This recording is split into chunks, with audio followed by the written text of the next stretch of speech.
시장 참여자들이 바라보는 시장의 실제 모습. 오늘은 한동훈 앰플리파이 ETF 상무와 함께 알아보겠습니다. 안녕하십니까? 안녕하십니까. 앰플리파이 ETF 한동훈입니다. 네, 오늘은 저희 암호화폐 얘기해보죠. 가상화폐 만년 2인자로 저희가 얘기했던 이더리움 상승세 눈에 띕니다. 자, 앞으로 강세장을 이끌 원동력, 비트코인보다는 이더리움에 있다고 봐야 될까요? 네, 그렇습니다. 이더리움은 올해 6월 말까지만 하더라도 비트코인 대비해서 하락세였죠. 근데 이제 거기다 ETF가 출시했었는데 비트코인 대비해서 흥행도 하지 못했었습니다. 그 이유를 한번 이렇게 들여다보니까 비트코인을 이제 투자자들이 소화했는데 이더리움에 대한 이해도도 적고 손이 안 나간다는 거죠. 거기다가 이더리움에 대한 회의적인 전망들이 나왔었는데 이 트럼프가 행정부에서 발표한 전략 비축 자산에서 비트코인만 포함됐었고 이더리움이나 몇 개의 통화는 디지털 자산 비축분으로 포함됐지만 약간은 전략 자산으로 안 돼서 좀 실망스러운 것도 있었고요. 거기다가 플랫폼 역할을 한다고 하는 이더리움이 경쟁 상대인 솔라나 카르다노 같은 이런 것들의 체인이 주목을 받다 보니까 조금은 이제 위기가 있었습니다. 거기다 이더리움 재단의 거버넌스 이슈도 있었고요. 그런데 스테이블 코인으로 화려하게 부활을 했죠.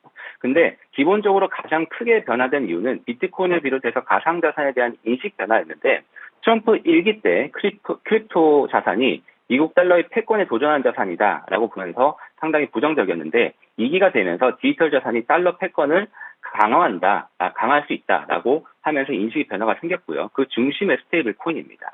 이 스테이블 코인은 아시겠지만 1달러가 1스테이블 코인이 돼야 되는데 결국은 이제 스테이블 코인을 많이 활용할수록 디지털 자산 시장에서 미국 달러의 지위가 더욱 공고해질 수 있다는 것입니다. 근데 중요한 것은 이 디지털 시장에서만 끝나는 것이 아니라 이제는 실생활에서 많이 활용될 가능성이 높아졌죠. 리테일계 공룡인 월마트와 온라인의 공룡인 아마존이 자체 스테이블 코인을 계획하면서 유통 리테일 시장에서 많이 쓸 것으로 보이고 미국의 빅4 은행, 이 은행이 공동으로 스테이블 코인을 개발하면서 송금, 페이먼트, 론 시장, 금융시장에 엄청난 성장이 있을 것 같은데요. 결국 스테이블 코인 시장이 현재 2,800억 달러 수준인데 3년 뒤에는 2028년도에는 코인베이스에서는 1조 2천억 달러, 미국 재무부에서는 2조 달러까지 커질 수 있다고 보고 있습니다. 여기에서 지니어스 법안이 또 엄청난 역할을 했습니다. 이 지니어스 법안에서 1스테이블 코인이 가지고 있는 그 리저브 에셋, 그 에셋이 무엇이냐를 결정한 것이 핵심이었는데 여기에서 미국 달러 그리고 만기 93일 미만의 미국채 수준으로 규정을 했거든요. 결국은 이 말은 스테이블 코인을 가지고 있는 사람은 미국 달러 또는 미국채를 보유한다는 뜻이죠. 현재 USDT와 USDC가 가장 큰 스테이블 코인인데 전체 스테이블 코인 시장에서 84%를 차지하고 있습니다. 이 현재 지니어스 법안을 준수하고 있는 코인은 USDC 수준이고 USDT는 법안 준수를 위해 보유 자산 변화를 예고하고 있죠. 이 두 개가 가지고 있는 미국채 규모가 현재 대략 1,440억 달러인데 미국채 보유국가 순위로 보면 17위 수준으로 대한민국 보유량보다도 많거든요. 근데 3년 뒤인 실제로 시장이 현재보다 7배, 8배 이상 커진다면은 스테이블 코인이 보유하는 미국채 비중은 1조 달러에 이렇게 육박하게 되고 이렇게 되면은 미국 1,000억 달러에 육박하게 되고 그렇게 되면은 미국채 보유국가 순위로 보면은 1위 또는 2위 수준까지 간다는 거죠. 미국채 보유자로서는 어마어마한 잠재력이 있습니다. 여기에 결국은 수혜를 받는 것이 이더리움입니다. 왜냐하면은 스테이블 코인이 현재 거래되고 있는 블록체인을 분석해 보면은 이더리움과 이더리움에 파생되는 레이어 2를 포함한 계열이 60% 수준이거든요. 결국 스테이블 코인이 커질수록 이더리움 생태계가 더 확장될 것이라고 보고 있습니다. 뭉뚱그려서 보면은 스테이블 코인이 각광받을수록 이더리움이 더 좋을 수 있다라는 건데, 자, 그렇다면 여기서 핵심이 스테이블 코인을 누가 얼마나 가지고 있느냐가 될 수가 있습니까? 네, 맞습니다. 핵심은 결국 스테이블 코인을 누가 가지고 있냐라고 것인데 한 크립토 데이터 업체에 따르면은 현재 스테이블 코인의 보유자가 1억 9천만 명이라고 합니다.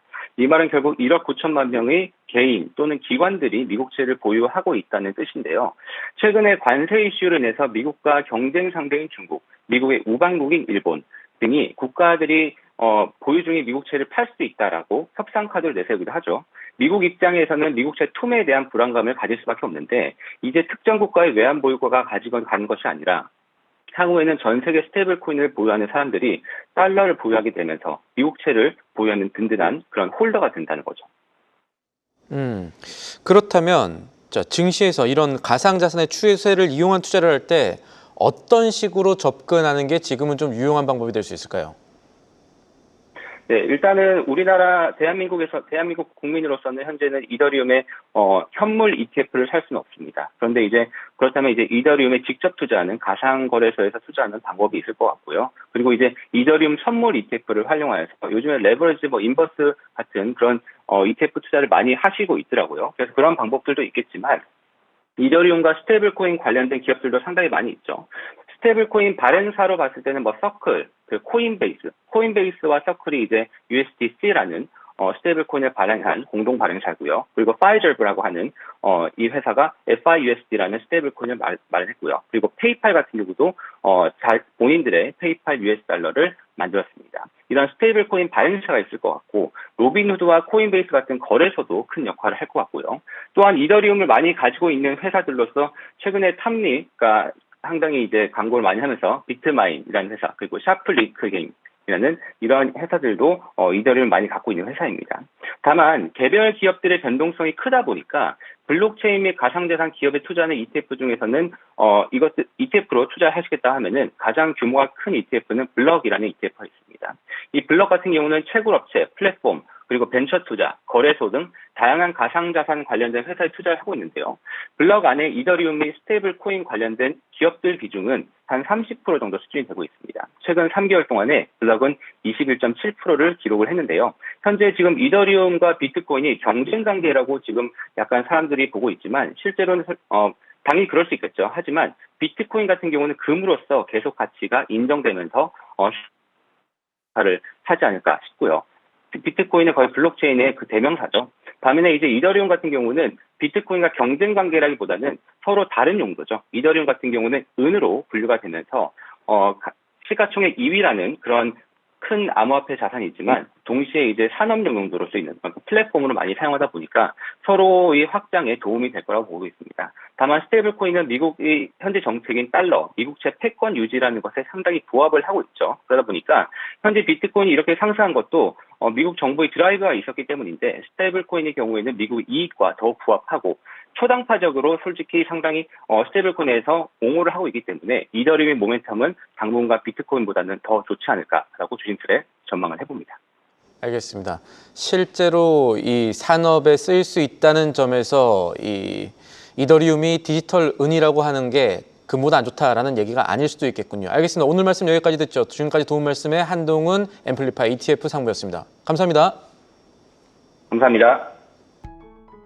계속해서 다양한 경제 이슈를 알고 싶다면 구독과 좋아요, 알림 설정 부탁드립니다. AI 캐스터 권미정이었습니다.